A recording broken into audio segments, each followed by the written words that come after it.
ఏంటి నువ్వు ఇంటికి వెళ్ళలేదా? లేదు, ఎందుకు? మార్నింగ్ నుంచి ఇక్కడే ఉన్నావా? అవును, ఎందుకు అంతసేపు వెయిట్ చేసావు? మనసుకు నచ్చిన వాళ్ళ కోసం ఎంతసేపైనా వెయిట్ చేయొచ్చు.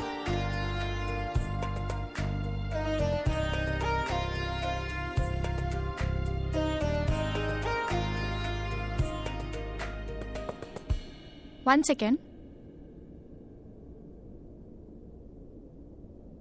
హలో బాబాయ్, మీరు డైరెక్ట్గా ఇంటికి వెళ్ళిపోండి. మా కొలిగ్ది కూడా వచ్చాడేనంట, నన్ను డ్రాప్ చేస్తా అని చెప్పింది.